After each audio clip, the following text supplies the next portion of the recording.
నిజామాబాద్ జిల్లా ఎడపల్లి మండలంలోని అలీసాగర్ జలాశయంను మంగళవారం మాజీ మంత్రి ఎమ్మెల్యే సుదర్శన్ రెడ్డి సందర్శించారు. జలాశయం యొక్క నీటి మట్టం వివరాలను అధికారులతో తెలుసుకుని వారు మాట్లాడుతూ ఎండల తీవ్రత పెరుగుతుండటంతో నీటి సమస్య ఏర్పడనుందని, దీనివల్ల ప్రజలు, రైతులు ఎలాంటి భయభ్రాంతులకు లోను కావాల్సిన అవసరం లేదని, జిల్లా వాసులకు తాగునీటి సమస్య, రైతులకు సాగునీటి సమస్య ఏర్పడకుండా అధికారులు పలు జాగ్రత్తలు తీసుకొని ఎప్పటికప్పుడు జలాశయాల వివరాలు సమీక్షిస్తూ వివరాలు తన దృష్టికి తీసుకురావాలని తెలిపారు. ఈ కార్యక్రమంలో ఉర్దూ అకాడమీ రాష్ట్ర అధ్యక్షుడు Taher bin Andan, ZP vice chairman Rajitha Yadav, Congress మండల అధ్యక్షులు శ్రీనివాస్, కాంగ్రెస్ పార్టీ ముఖ్య నాయకులు రామ్మోహన్, లింగం, ఖాజా, తాహెర్, మోహన్, భాస్కర్ రెడ్డి, లక్ష్మణ్, సాయి రెడ్డి తదితరులు పాల్గొన్నారు.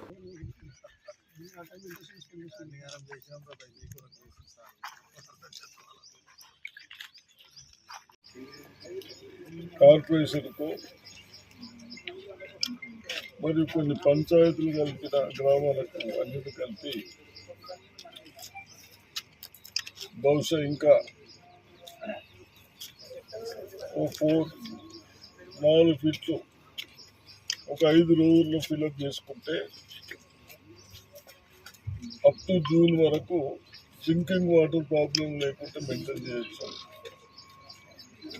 తప్పనిసరిగా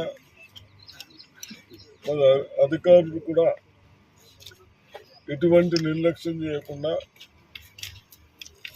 వాటర్ బాగా ప్రాబ్లమ్స్ వస్తూ ఉన్నాయి, గ్రౌండ్ వాటర్స్ పోయినాయి, వర్షాలు లేక ఏ ప్రాజెక్టులో నీళ్ళు లేవు కాబట్టి ఉన్న వాటర్ని బాగా జాగ్రత్త వాడుకోవాలి.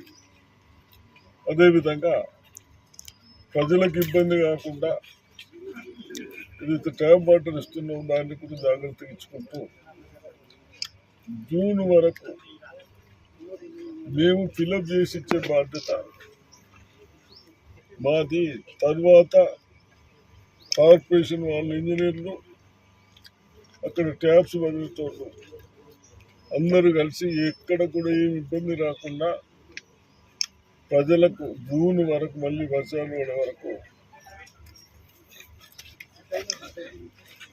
వాళ్ళు డౌట్స్ పడకుండా ఇవ్వాలని చెప్తూ, ఇప్పుడు మనకు అలీసాగర్ లిఫ్ట్ కూడా నడుస్తూ ఉంది, నిజాం సాగర్ కెనాల్ కూడా నడుస్తూ ఉంది. అలీసాగర్ లిఫ్ట్కి ఏమో కొద్ది మాకులూరు సైడ్ కానీ, అదేవిధంగా నౌపేట్ సైడ్ కొన్ని విలేజ్లకు కూడా ఇంకా లాస్ట్ పోలేదని చెప్తా ఉన్నారు. కాబట్టి ఆమె ఇచ్చిన తర్వాత బహుశా అలీసాగర్ లిఫ్ట్ లెవెల్స్ కూడా మనకు 3-4 డేస్లో లెవెల్స్ పడిపోతాయి, లిఫ్ట్ కూడా నడిచే పరిస్థితి లేదు. మరిన్ని అప్డేట్స్ కోసం మా ఛానల్ని సబ్స్క్రైబ్ చేయండి.